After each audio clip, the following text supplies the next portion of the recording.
Assalamualaikum warahmatullahi wabarakatuh.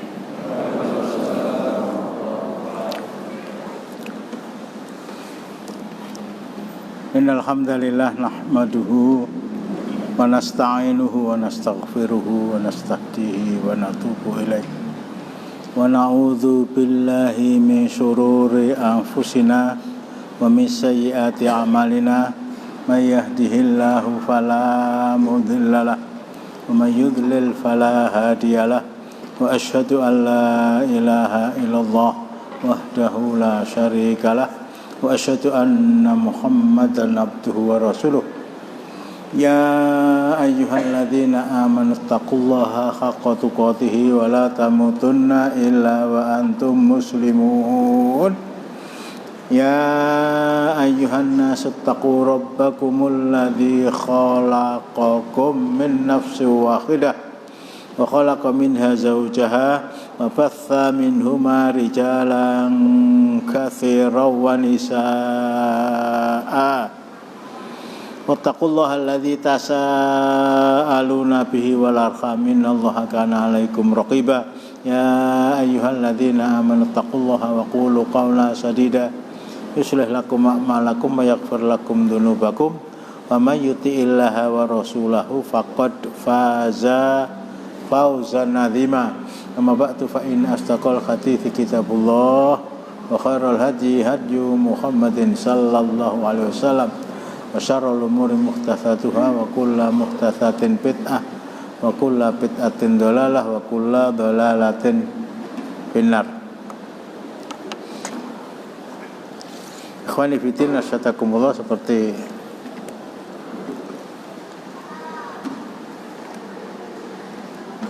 saya telah nawaitukan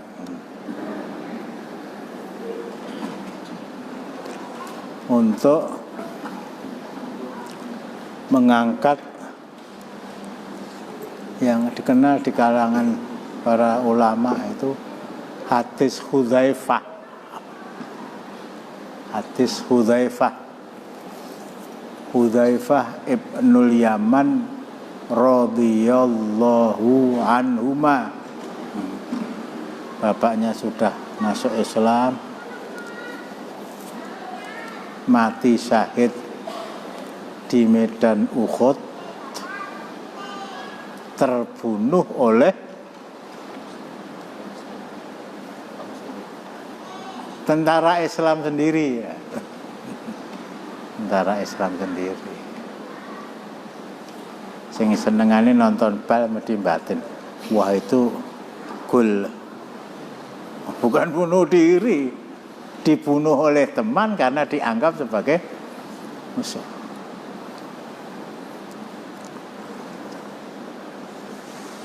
Dibunuh oleh teman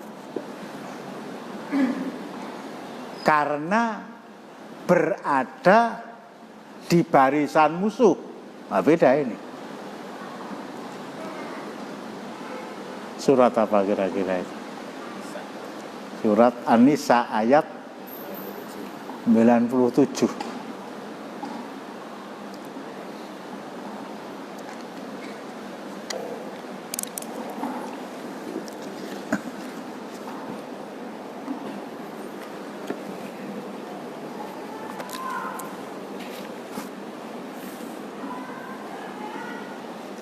Innalladzina tawaffahumul malaikatu zalimi anfusihim qalu fima kuntum qalu kunna mustad'afina fil ardi qalu alam takun ardullahi wasi'ata fatuhajiru fiha faulaika ma'wahum jahannam wa sa'at masira.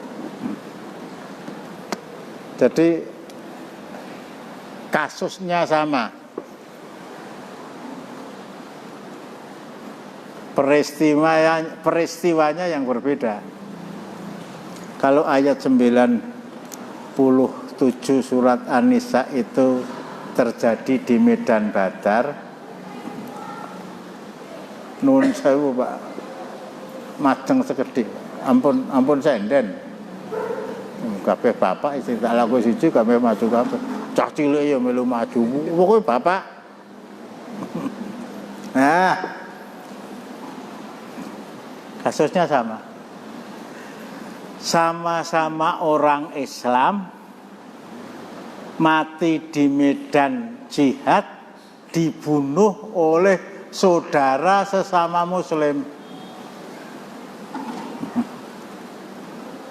Kalau bapaknya Hudzaifah tadi, karena orang Islam tidak tahu bahwa ini teman sendiri, akhirnya dibunuh. Dicatat sebagai seorang syahid. Tetapi yang ayat 97 ini saya sudah sering angkat. Orang Islam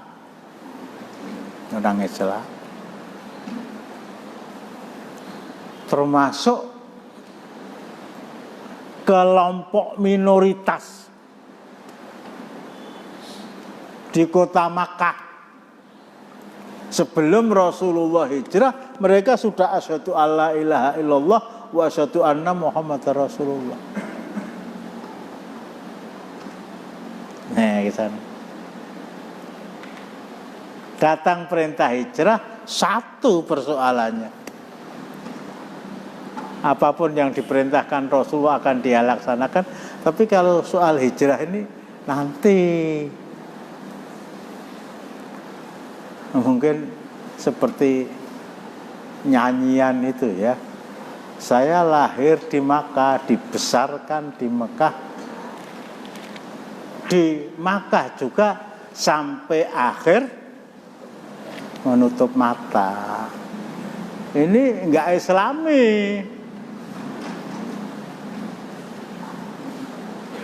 Para nabi itu lahir, hidup, dan wafat di tempat yang berbeda. Ya pengecualian memang ada ya, umpamanya Nabi Sulaiman, Nabi Dawud. Tapi yang lain itu lahir, dewasa, diangkat oleh Allah menjadi nabi dan memperjuangkan Islam, dan dimusuhi oleh kaumnya, dan hijrah. Di tempat hijrah itulah, di mahjar itulah mereka meninggal. Orang-orang yang sudah Islam, sementara mayoritas penduduk Makkah itu masih kafir. Khalid bin Walid masih kafir, Amr bin As masih kafir. Waalaikumsalam warahmatullahi wabarakatuh. Ikrimah bin Abi Jahal masih kafir, Abu Sufyan masih kafir, Muawiyah mungsuhnya wong gumuk ya, wong Syiah juga masih kafir. Ini sudah Islam.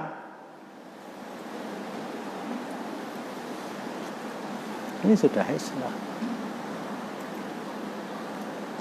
Hanya ketika diperintahkan untuk hijrah,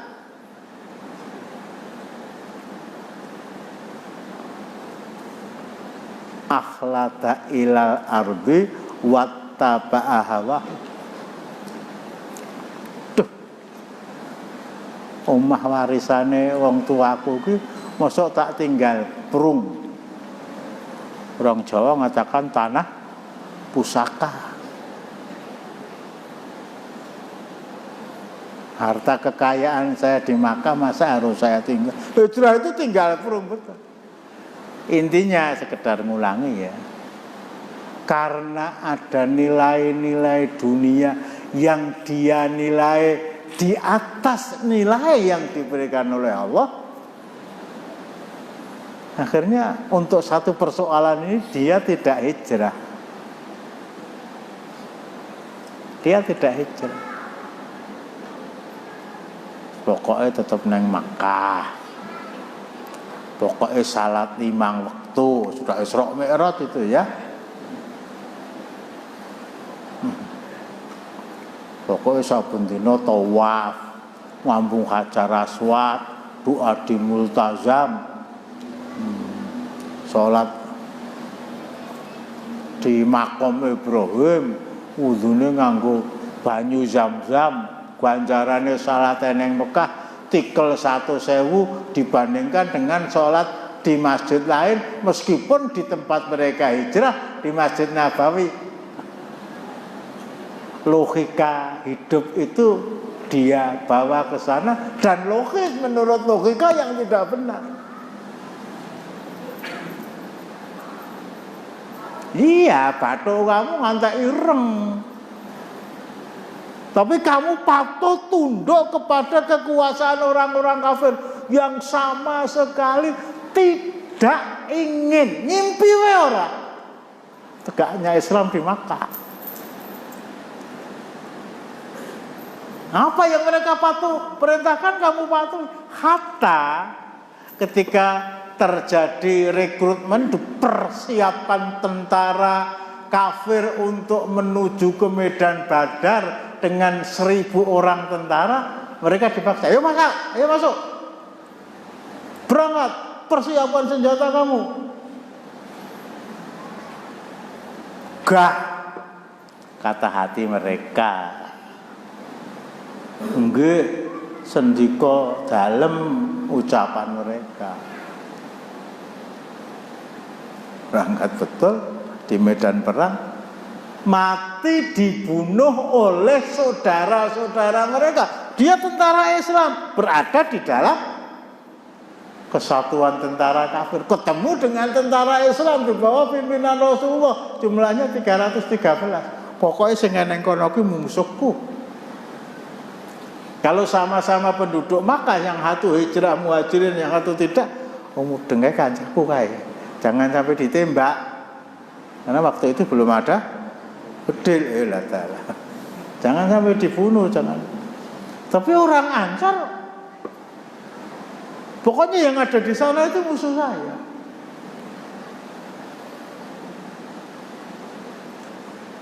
Beberapa orang akhirnya terbunuh.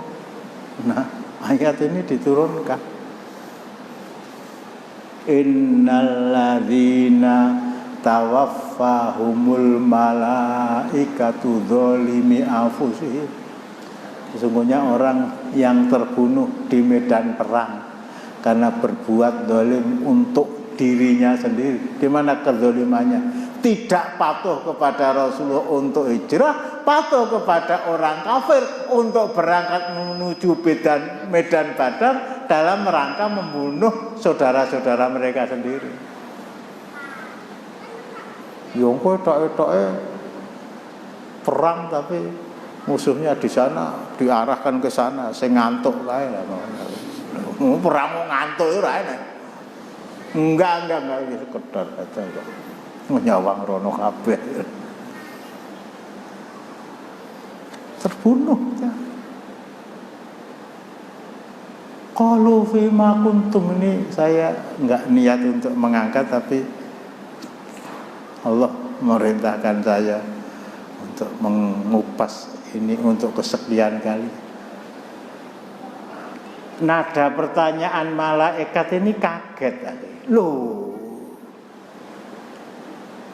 fima kuntum, tolong dibaca.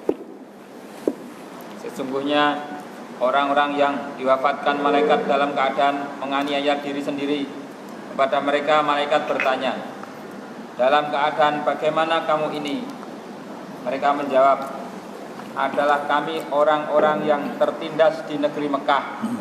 Para malaikat berkata, bukankah bumi Allah itu luas sehingga kamu dapat berhijrah di bumi itu? Orang-orang itu tempatnya nar jahanam, dan jahanam itu seburuk-buruk tempat kembali. Ulah, berapa ribu kali dia tawaf, berapa ribu kali dia menciumi Hajar Aswad, berapa ribu kali dia berdoa di Multazam, berapa ribu kali dia sholat di makom Ibrahim,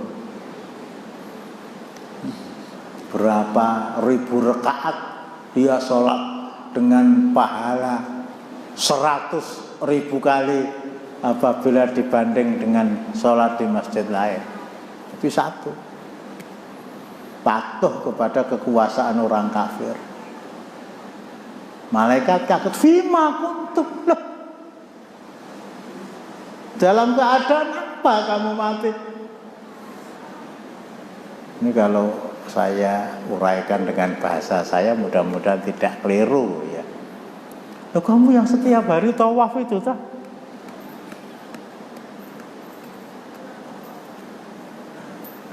Kamu yang setiap hari wudhu dengan air zam-zam itu tak? Kamu yang memeras air mata kamu ketika sholat di makom Ibrahim itu tak?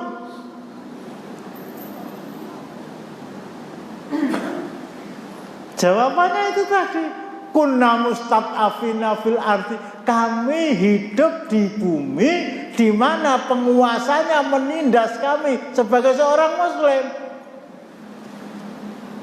Nah, malaikat itu ya, atas perintah Allah. Lah kok ora hijrah?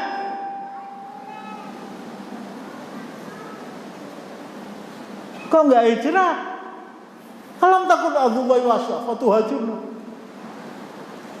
Wong Jawa mudeng kok bumi iki ora gor sak godhong.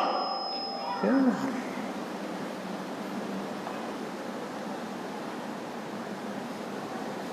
Ini hijrah dan tidak hijrah itu menentukan nasib seseorang.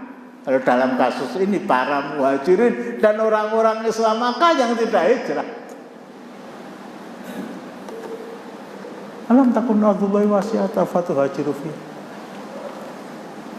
Ini ditutup dengan faulaika ma'wahum jahannamu wasa'at masira, diulang itu.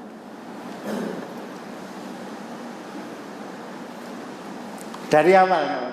Sesungguhnya orang-orang yang diwafatkan malaikat dalam keadaan menganiaya diri sendiri, kepada mereka malaikat bertanya, dalam keadaan bagaimana kamu ini?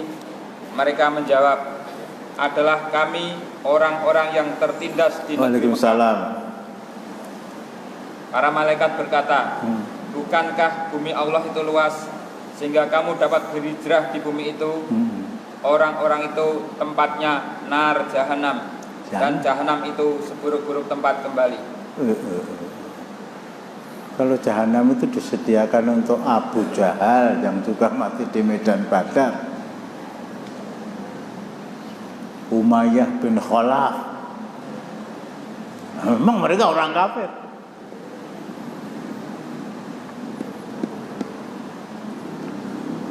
Ini mari coba bersama-sama kita renungi, kita rasakan ayat.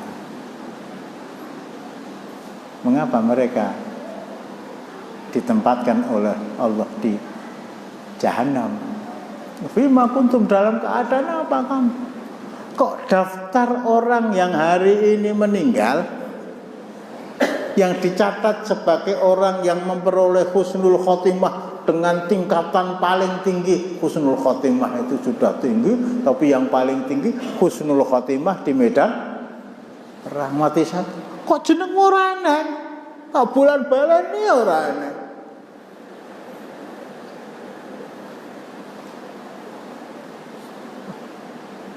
Persoalannya apa? Lebih patuh kepada penguasa kafir daripada kepada Rasulullah. Kepada Rasulullah. Saya pernah suatu ketika di Masjid Istiqomah ditanya orang, saya ini menjadi satpam Ustaz gitu, di sebuah perusahaan. Nggak ada masalah, hanya ya sholat diperbolehkan. Kegiatan saya sebagai seorang muslim tidak dihalang-halangi. Hanya kalau pas sholat Jumat itu saya nggak boleh Jumatan. Ini apa nggak ada satpam yang lain? Satpam yang lain ngantuk. Kok ngantuk? Benar banget ya. barutan. Entahlah kok kalau pas Jumat itu yang disuruh jaga saya. Sampean percaya dengan Al-Quran, percaya dengan sunnah Rasulullah, percaya. Ini hari kerja di Surabaya kan. Besok berangkat 6:30 langsung menghadap pimpinan, menyatakan saya keluar kalau saya tetap dilarang untuk Jumatan. Insya Allah siap. Insya Allah ya pakai insya Allah.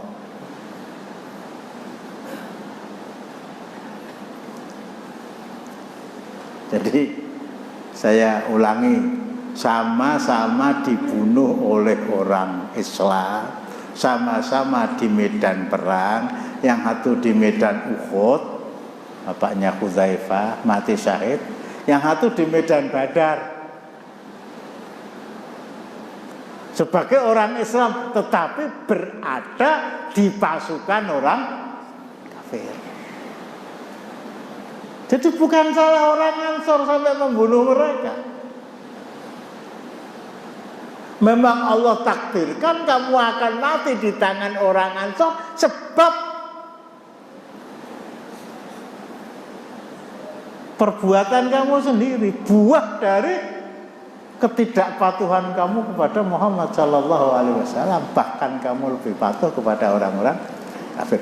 Ini ya maaf menggok, Hudzaifah Ibnul Yaman radhiyallahu anhuma,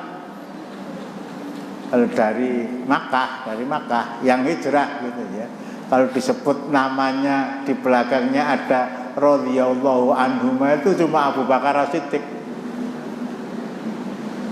Sebelum hijrah, Abu Bakar As-Siddiq bin Abi Quhafah radhiyallahu anhuma, Umar bin Khattab radhiyallahu an, Utsman bin Affan, Ali bin Abi Thalib, Thalhah bin Ubaidillah, Zubair bin Awam, Sa'ad bin Abi Waqqas, Sa'id bin Zaid, Abu Ubaidah bin Al-Jarrah, Abdurrahman bin Auf radhiyallahu anhum. Tapi kalau sendirian radhiyallahu anhu. Ini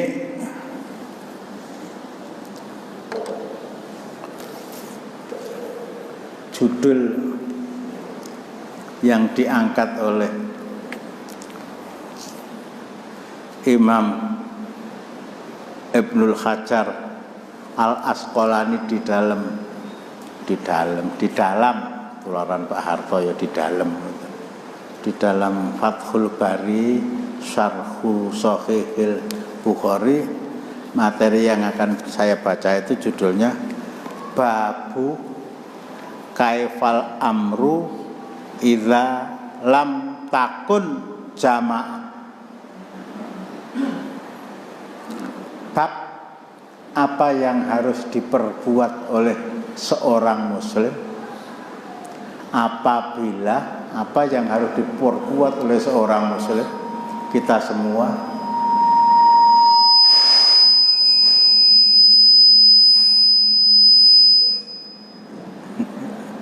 sing ngantuk ya ora kaget ya.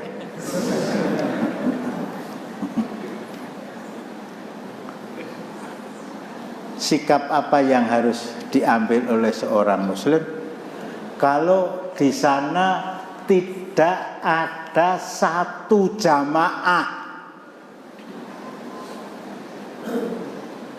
yang mewadahi mereka. Ini keterangan saya. Seperti yang terjadi pada masa Rasulullah Sallallahu Alaihi Wasallam. Ansornya tetap ansor, muhajirinnya tetap muhajirin, tetapi mereka meleburkan diri, dalam arti membaur dalam satu wadah, namanya umat Muhammad Sallallahu Alaihi Wasallam. Ilahnya satu, Robnya satu, Qurannya satu, Nabinya satu, pemimpinnya satu, wadahnya satu. Pada masa Rasulullah, pada masa Abu Bakar, wadahnya satu, Islam. Kalau Allah yarham Kiai Ghazali yang mendirikan Al-Islam itu, nggak ada dalam Al-Quran Islam tanpa alif lam. Ya, beliau senantiasa menyebut Islam dengan al-Islam. Pada masa Abu Bakar juga begitu, pemimpinnya satu, wadahnya satu, jamaahnya satu. Pada masa Umar bin Khattab, pada masa Utsman bin Affan, pada masa Ali bin Abi Thalib, pada masa Muawiyah bin Abi Sufyan dengan daulah Umayyahnya, sampai pada masa daulah Abbasiyah, sampai terakhir pada masa daulah Utsmaniyah yang beribu kota di Istanbul, Turki. Konon asalnya Istanbul itu kota Islam. Bahasa Pakistannya Islamabad, tapi diplesetkan oleh orang-orang Barat menjadi Istanbul. Ini kalau kita mengenang yang begini-begini itu rekoso gitu ya.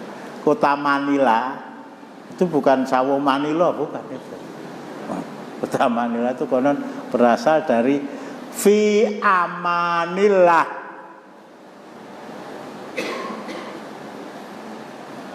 Manila, amanillah, Manila menjadi Manila City. Jika Islam berada di sana.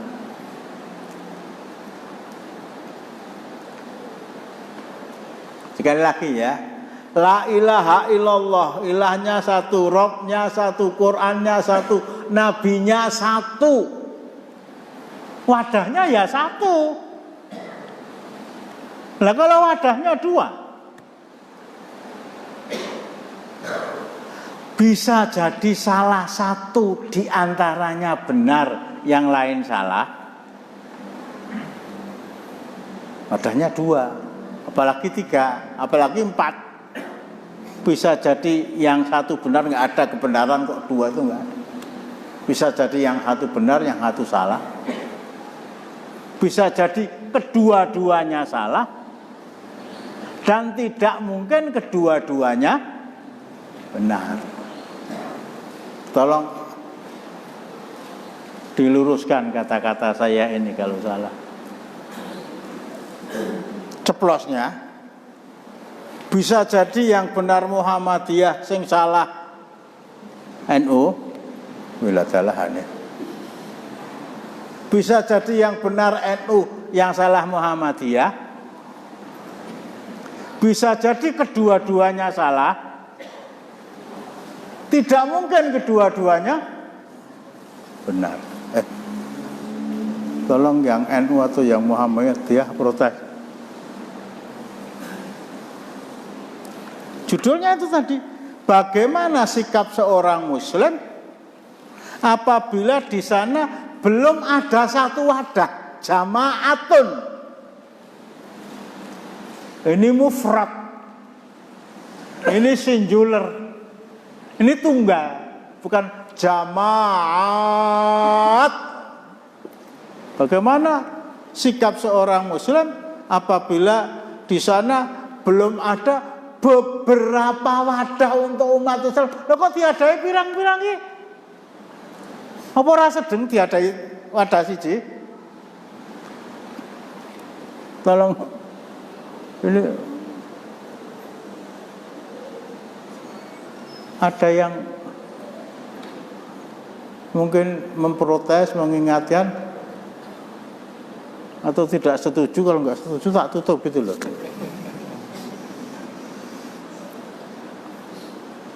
Jal, takon apa kowe?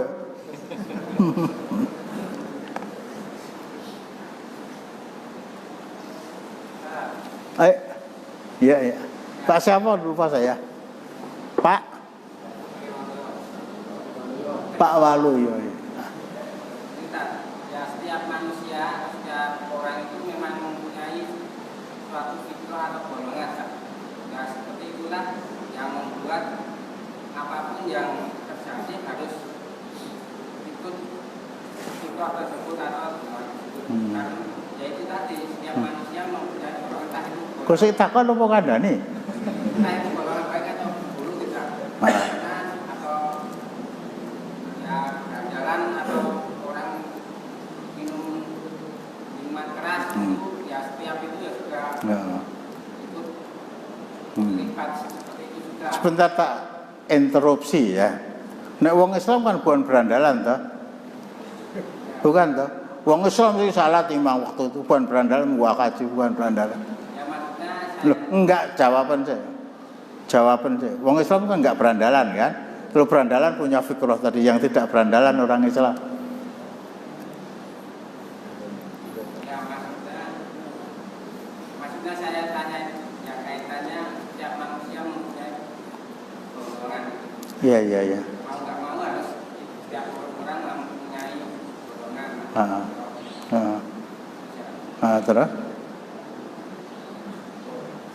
Caranya ya seperti yang Ustaz sampaikan tadi, ya antara Muhammadiyah, ilmu dan setiap itu ada yang benar ada salah. Terus? Ya, mau nggak mau memang setiap manusia mempunyai golongan itu gimana? Artinya ya itu tadi. Al insanu madaniyun bitob'i. Nah itu kalau saya ini bahasa orang barat yang diarabkan ya. Manusia itu makhluk sosial. Artinya apa? Mereka ingin bergabung dalam wadah sesuai dengan bahasa Pak Waluyo tadi, fikrah mereka masing-masing. Begitu kan? Nah kalau orang Islam, asyhadu alla ilaha illallah wa asyhadu anna muhammadar rasulullah, ya itu tadi, ilahnya satu, robnya satu, Qur'annya satu, nabinya satu, agamanya satu, wadahnya mesti urung tak terus kira ini loh, jeneng ini nyambung kan? Kok terjadi seperti itulah.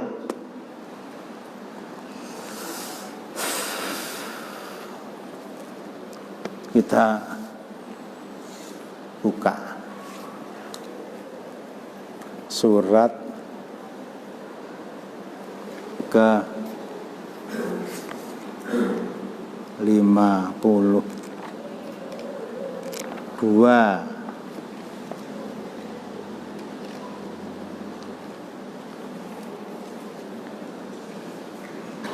Surat apa? 52. Oh, atur astaga. 42. Kalau 42 apa? Asyura. Pernah kita kaji di Masjid Al-Ikhlas itu ya. A'udzubillahi minasyaitonirrajim. Syara'a lakum minad dini ma wassa bihi nuhaw walladzi auhayna ilaika wa ma wassayna bihi Ibrahima wa Musa wa Isa. Yang punya Al-Quran tolong digaris bawah yang akan saya bacain. Nek silian ojo. An aqimuddina wala tatafarraqu fih. Separuh saja dulu. Padahal Aki Suparti dibaca dulu. Dia telah mensyariatkan bagi kamu dalam agama apa yang telah diwasiatkannya kepadamu dan apa yang telah kami wahyukan kepadamu dan apa yang telah kami wasiatkan kepada Ibrahim, Musa dan Isa, yaitu dengarkan. Tegakkanlah din dan janganlah kamu berpecah belah tentangnya. Titik. Perintah Allah kepada Nabi Nuh itu, kepada Nabi Ibrahim, kepada Nabi Musa, kepada Nabi Isa, walladzi auhayna, dan juga yang aku wahyukan kepadamu Muhammad. Ini ulul azmi mewakili semua nabi, kata para mufassirin. Saya ulangi ya. Allah telah mensyariatkan agama ini kepadamu seperti yang telah diwasiatkan kepada Nabi Nuh, kepada Nabi Ibrahim, kepada Nabi Musa, kepada Nabi Isa alaihissalam, dan juga yang telah aku wahyukan kepadamu. Apa isinya? Satu, an aqimuddina, tegakkanlah agama, semuanya Islam. Wala tatafarraqu fih, dan jangan kamu, sekali lagi baca, dan janganlah kamu berpecah belah tentangnya. Jangan kamu berpecah belah tentangnya. Ya kalau namanya tadi ya, al insanu madaniyun bitab'i, sama-sama pencinta sepak bola di Solo bergabung dalam apa? Wong Solo gitu. Pasopati. Itu anu mereka memang apa namanya? Hati mereka ketemu di sana. Dulu ada kami, Kesatuan Aksi Mahasiswa Indonesia di awal-awal Orde Baru ketika menggulingkan Soekarno. Ada KAPI, Kesatuan Aksi Pemuda Pelajar Indonesia. Ada KAPI, Kesatuan Aksi Pelajar Indonesia. Ada KAUSI. Apa KAUSI itu? Kenapa Pak? Kesatuan Aksi Orang-orang Sinting Indonesia. Iya ada. Jadi pelawak-pelawak kan satu fikrah itu. Mbok untune loro, mbok bapake mati, nek diundang dagel yo kudu gawe guyu wong kan gitu ya. Kan orang Sinting kata mereka, kaus Kesatuan Aksi Orang-orang Sinting Indonesia. Madaniun bitop, mereka bergabung dengan kelompok yang satu fikrah, bahasanya Pak Waluyo tadi, dengan kamu.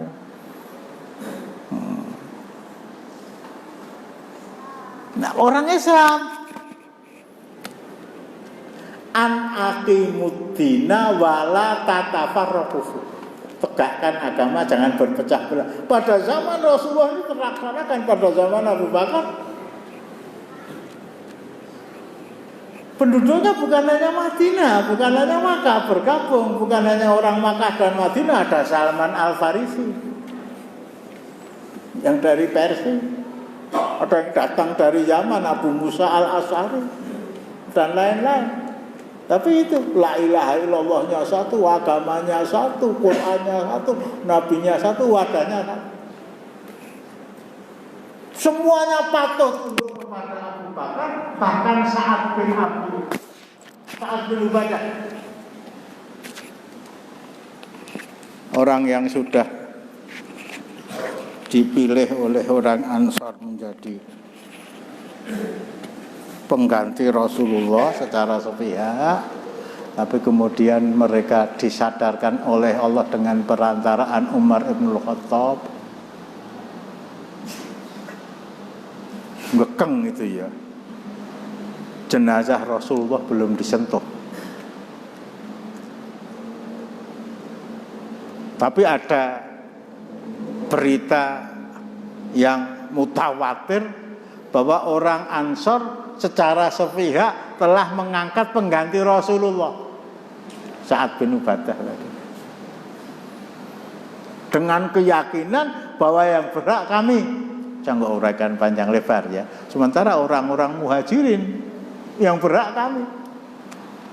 Tidak ada ambisi kekuasaan sama sekali, tapi kata orang Ansar, yang menerima kedatangan Rasulullah, saudara-saudara muhajirin di kota Madinah ini kami. Islam tegak di Madinah, perang Badar menang, perang Uhud, perang Hunain, perang Ahzab, perang. Jadi yang berhak kami. Orang muhajirin enggak, sing loro lopo itu kami. Terjadi perdebatan sengit sampai akhirnya ada yang mengusulkan negara dibagi menjadi dua, yang sebelah utara dikuasai orang Ansar, di sebelah selatan dikuasai orang muhajirin. Sampai akhirnya Umar bin Khattab, ma'asyiral Ansor, ini masa Allah saudara cari teori ini di fakultas FISIPA manapun sajagat, ora ini. Suasana tegang. Suasana diambang perpecahan. Sudah, negara dibagi dua.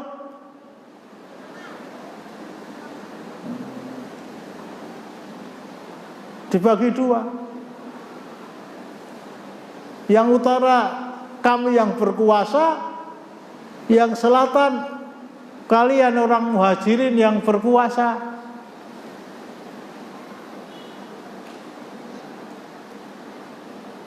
Enggak bisa. Enggak bisa. Kata Umar bin Khattab. Ya sudah. Kalau enggak bisa ya mari kita cabut pedang, kita adu pedang, kita berperang, siapa yang menang, yang berkuasa, yang kalah harus legowo. Ini sahabat. Dan ini kelebihan mereka.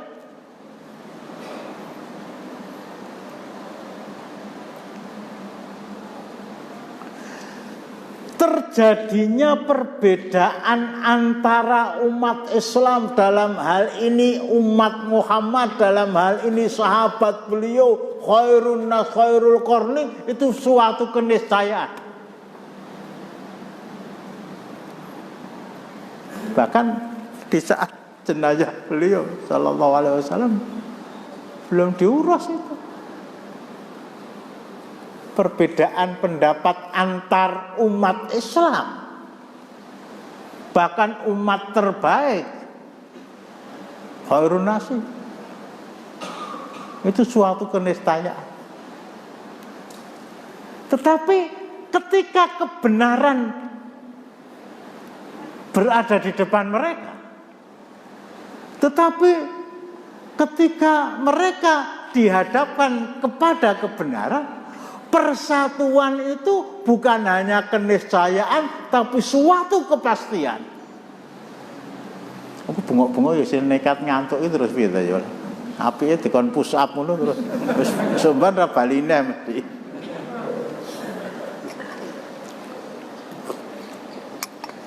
Teori ini tadi saya katakan dicari di UNS, di Undip, di UGM, di UI, di Utrecht, di McGill University, nggak ada itu. Suasananya sudah suasana sangat tegang. Ya, usah itu serasa rame-rame kang. Piye? Kowe tak satu tepam gelem ora. Kowe kalah. Yo lah itu. Itu ada iming-iming dunia. Ini nggak ada. Justru salah satu di antara mereka yang yakin dengan keyakinan mereka yang bersih bahwa yang berhak menggantikan Rasulullah, kami ini orang-orang Ansor, secara duniawi mereka itu yang dikalahkan. Teori ini saya yakin teori dari langit, mantiqus sama. Masirul Ansor, saudara-saudaraku orang Ansor, kata Umar bin Khattab. Ketika Rasulullah sakit, ketika beliau sudah bed rest bahasa hari ini, ketika beliau sudah tidak bisa lagi datang ke masjid menjadi imam sholat, maka yang beliau tunjuk untuk menjadi imam sholat itu Abu Bakar. Nah, semuanya ngakui. Semuanya ngakui. Yang khutbah Jumat juga Abu Bakar. Semuanya ngakui. Yang disewani Abu Bakar itu bukan Abu Bakar As-Siddiq, Abu Bakar Pak Asyir. Itu orang ngandel. Lah sapa sing imam mbuh pokoke dudu Abu Bakar As-Siddiq. Ketika Rasulullah sakit, yang imami sholat kalian itu Abu Bakar. Dia wafat hari Senin ya. Satu hari sebelumnya Ahad, satu hari sebelumnya Sabtu, satu hari sebelumnya Jumat. Yang khutbah Jumat juga Abu Bakar.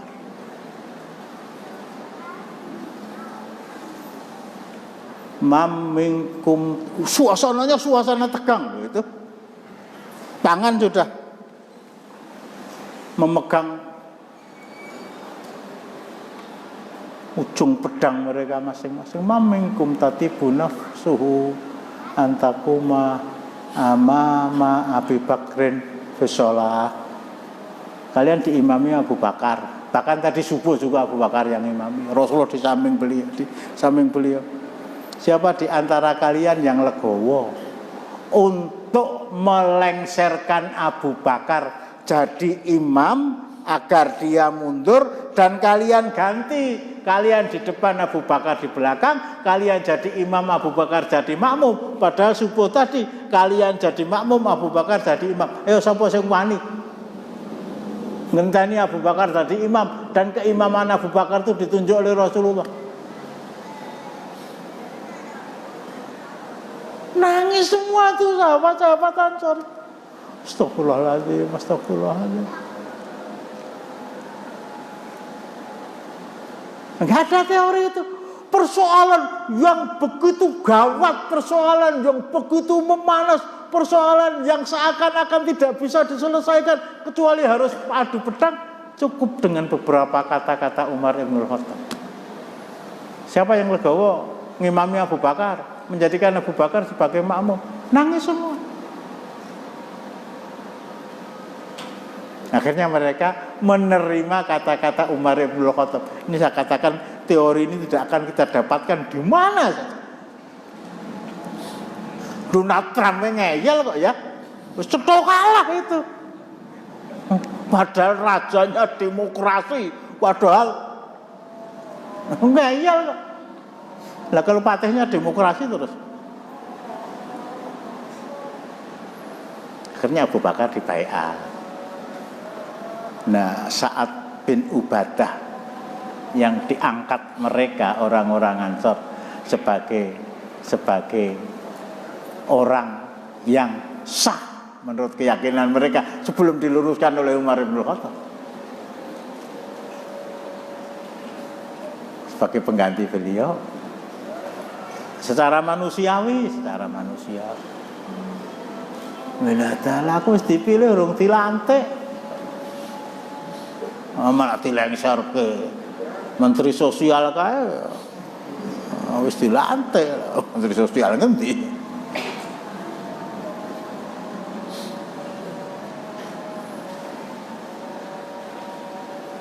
Dia secara diam-diam dalam keadaan sakit itu ya meninggalkan kota Madinah menuju ke arah utara. Artinya semua sahabat Muhajirin, semua sahabat Ansor berbaiat kepada Rasulullah, kepada Abu Bakar Siddiq bin Abi Quhafah radhiyallahu anhu. Kata pernah saya terangkan, Ali bin Abi Thalib saking kesusune ning masjid sing nganggo klek, sing nganggo sandal ngantek kualik, kiwa dinggo tengen dinggo. Ini saudara sepupu Rasulullah, ini menantu Rasulullah, orang yang paling berhak menurut mikiran Abu Bakar. Ke Ali bin Abi Thalib ora terima kok yang diangkat saya. Dia itu satu mbah dengan Rasulullah. Bapak dia dengan bapak Rasulullah itu kakak beradik. Dia dengan Rasulullah itu nak ndulur, bahkan diambil menantu. Jangan-jangan dia tidak seneng. Mestinya yang menjadi pengganti Rasulullah itu saya. Jarine lor ndalan. Akhirnya Ali berbaiat. Zubair bin Awam itu menantu Abu Bakar. Tapi Abu Bakar dalam keberhati-hatiannya tetap memang dia menantu saya. Tapi ibu dia itu bibinya Rasulullah. Ibu dia itu saudara perempuan bapak Rasulullah. Zubair bin Awam tidak terima dengan pembaiatan ini, tapi kedua-duanya sepakat dan berbaiat. Sa'ad bin Ubadah ini enggak berbaiat. Ya, saya katakan manusiawi ya, sapa sing ora keloro-loro gitu. Enggak katakan sahabat keloro-loro lah ya. Siapa yang tidak kaget ya. Akhirnya dia meninggalkan kota Madinah ke arah utara. Umar bin Khattab tak oyake itu ora. Minta izin pada Abu Bakar. Boleh enggak saya kejar? biar saya bunuh. Lah nggak mau berbaiat ya? Jangan. Dia ini pimpinan orang Ansor. Semua orang Ansor sudah berbaiat kepada saya. Tetapi tetap ada perasaan hormat mereka kepada pemimpin. Sampai pemimpin itu dibunuh, saya khawatir mereka akan reaktif. Jadi untran-untran. Tidak berbaiat dan tidak apa-apa. Artinya tetap kalau orang menyebut di dalam kitab, di dalam pengajian, Sa'ad bin Ubadah, mereka akan mengatakan radhiyallahu anhuma. Bapaknya Ubadah bin Somit itu orang Islam, anaknya juga orang Islam. Sa'ad bin Ubadah ini punya anak namanya Qais bin Sa'ad bin Ubadah bin Somit. Ini sekedar untuk mengendorkan saraf. Dia orangnya sangat dermawan sekali, yang wong melarat, nyah, melek jika idut, orang melek jika idut, dijupuk kancane ora konangan. Dia dermawan sekali, lomo sekali. Nah, ketika dia sakit, Qais bin Ubadah bin Somit itu, kok ora neng sing tilik aku to ya? Niki corona apa enggak? Belum ada corona.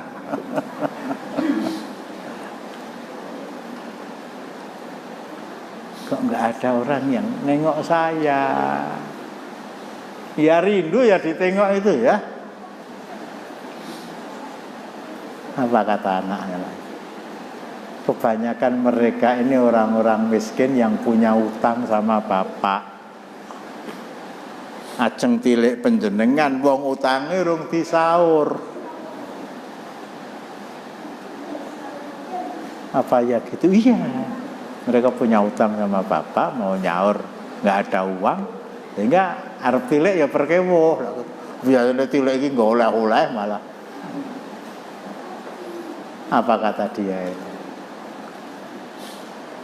Umumkan di masjid nanti ya nak ya. Siapa saja yang punya utang kepada Qais. Ini bukan sahabat ya, tapi hari ini saya ikhlaskan lunas 00. Sama dengan 1 Syawal yang tidak mudeng bakdo. Saya lunaskan. Ulah Masya Allah habis itu kutu-kutu main nggak kepek-pek. Orangnya wong gola-gola. Nah, coba bagaimana kita mencontoh ini kepada orang-orang miskin. Hari ini kita sudah lomo akhir. Cuma ya lomo kita tuh saya tidak katakan salah alamat, neng kurang pas. Mestinya lomo itu kepada orang fakir, kepada anak-anak yatim, kepada orang yang sedang tertindas kehidupannya. Tapi lomo kita itu kepada orang-orang yang wareg. Sekarang ada istilah Jumat. Nah, alhamdulillah rasido nyang warung. Gambare Bung Karno karo Bung Hatta rasido metu lah. Ya di mana-mana takluk ki kok ya ora mari-mari malah digawani loro lah. Ya halal ya. Kerja Jumat barokah, ada subuh barokah, padahal orang yang membutuhkan uluran nasi tadi. Karena hari ini nggak bisa masak, karena hari ini saya di PHK, karena hari ini saya nggak bisa mencari nafkah. Larep totol raito, buka jam 6:30, jam 8 dioprak-oprak. 7:30 malam itu loh, jam 8 dioprak-oprak. Dan ini lagi linggih, ya pokoknya manut aku, manut ketak. Jadi laki judul ini ya Pak Waluyo ya. Apa sikap yang harus? Ayo. Meriki lenggah ini. Apa sikap seorang Muslim ketika dia dibenturkan dalam suasana si kondom, situasi, kondisi dan domisili di mana tidak ada satu wadah. Tidak ada satu wadah. Seperti zaman Abu Bakar, zaman Umar, zaman Utsman, zaman Ali, zaman Muawiyah, zaman Daulah Umayyah, zaman Daulah Abbasiyah, zaman terakhir Daulah Utsmaniyah di Turki. Apa sikap yang harus diambil? Nah, kisah ini diangkat oleh para ulama, sering diakrabi dengan hadis Hudzaifah ibnul Yaman, satu-satunya orang yang diberi bocoran oleh Rasulullah siapa orang munafik di kota Madinah. Makanya ini maaf lagi ya, saya kalau kepada murid saya, pada mahasiswa saya itu tak oyak-oyak lah gitu ya. Ya, kepada antum ya saya harap dengan hormat lagi sangat, dengan hormat lagi sangat. Kita baca sejarah para sahabat. Setelah kita baca sejarah Rasulullah. Buku banyak itu, apa saja tentang sahabat Rasul, meskipun hanya disebutkan di sana karakteristik 60 sahabat Rasulullah. Karena ada yang mengatakan banyak hadis-hadis yang dhaif. Silakan dibaca daripada tidak membaca. Tulisan Khalid Muhammad Khalid. Ada 60 sahabat lagi. Banyak buku-buku itu banyak. Dan tolong dibaca. Anda akan mendapatkan suasana yang membuat hati itu teduh, betul-betul teduh. Suasana itu akan membuat hati kita menjadi damai. Membaca cerita tentang Hudzaifah ibnul Yaman, membaca kisah tentang Bilal bin Rabah, seorang budak tetapi menjadi mulia karena Islam. Sampai membaca sahabat-sahabat tadi saya katakan, ada Sa'ad bin Ubadah, ada sahabat-sahabat Muhajirin, ada sahabat Amr bin As dan lain-lain. Ini monggo Pak.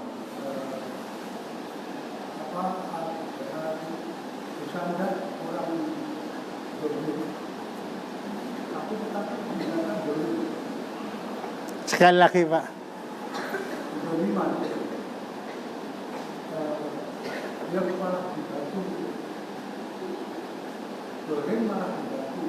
Terus?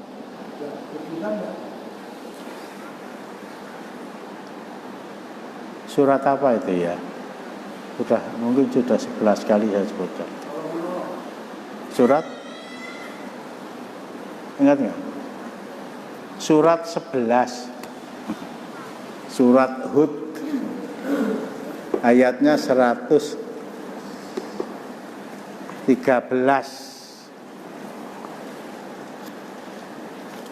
Wala tarkanu ilal ladzina dzalamu fatamassakumun nar wa ma lakum min dunillahi min auliya tsumma la tunsurun. Tolong baca. Dan janganlah kamu cenderung kepada orang-orang yang zalim. Niki nggih Pak nggih. Betul kan, cenderung kepada orang yang zalim kan?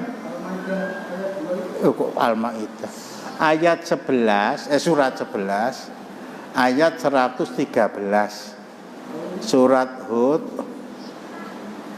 Hud ayat 113. Apa beda niku Quran gumuk niku? Tutu. Surat Hud ayat 113. Janganlah kamu cenderung kepada orang-orang yang zalim, yang mengakibatkan kamu akan disentuh oleh api. Nah, Umar bin Abdul Aziz,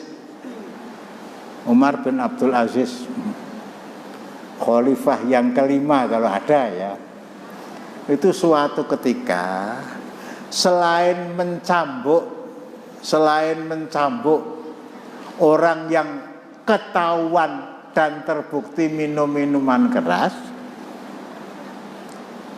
orang yang ada di dekat dia itu juga dicambuk. Loh, kula mboten ngombe, kula malah ngandani. Wong nek wis apa namanya sudah terbiasa kepada perbuatan, jangankan terbiasa, orang yang ketahuan bahwa dia mabuk itu tidak diberi nasihat di dalam Islam loh ya, tidak diberi nasihat. Apa meneh kon gawe pabrik, tidak diberi nasihat, tapi dicambuk 40 kali atau 80. Saya tuh ngandani Amirul Mukminin, ngandani orang ngandani, wong nek ngerti eneng wong mendem laporno yang penguasa yang akan mencambuk. Lah kok kamu nggak lapor? Kamu ikut saya cambuk karena kamu tarkanu. Nyambung nggak? Orang melu ngombe, nek ngancani, apalagi ya melu nuangkan minuman keras ke botol, tambah mboten om.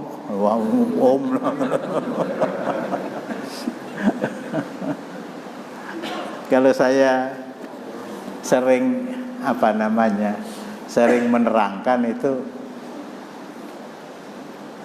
ada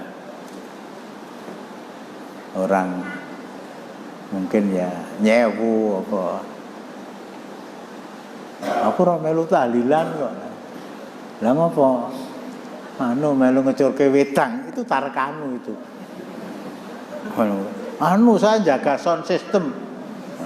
Ben suarane kula hadratin Nabiyul Mustafa sallallahu al-Fatihah.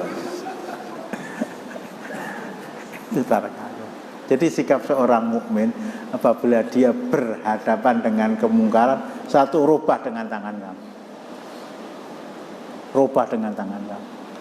Enggak bisa rubah dengan mulut kamu, enggak bisa rubah dengan hati kamu. Artinya enggak bisa merubah dengan tangan, enggak bisa merubah dengan mulut, hati iki ora seneng. Hati itu enggak seneng. Hah?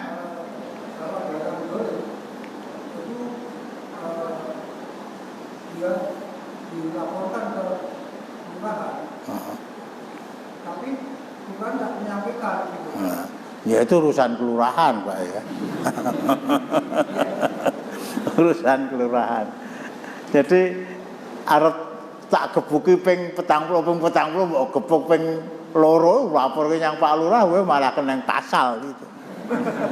Ya sudah, saya tidak mempunyai kapasitas untuk memukul.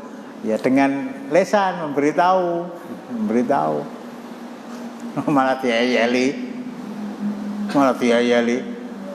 Lah sing ngandani lulusan UNS Fakultas Sastra, sing dikandani lulusan IAIN Fakultas Syariah. Wah. Ya sudah. Diam. Nah di sini asumtu hikmatun di sini. Sebetulnya enggak rela sama sekali, lahir batin rasa tutune witekno piye lah gitu. Wa dzalika ataful iman, itu iman yang paling lemah. Jadi kira-kira setengah senti dari tanah. Ning tetap iman. Ning tetap iman yang paling lemah. Lah seorang mukmin itu akan memilih cara yang paling baik kalau dia ngaten Pak nggih. Cekap nggih. Ada ungkapan hubul waton minal iman. Jadi itu waton ngomong itu. Ya, yang saya maksud itu dipandang dari persepsi Islam bagaimana. Kemudian melihat tarikh yang kedua, Rasulullah lahir di Makkah, beliau wafat di Madinah. Kemudian Nabi Musa lahir di Mesir, kemudian beliau wafat di Palestina. Nah, untuk berhijrah seperti yang terjadi saat ini, apakah wajib untuk seorang muslim dalam artian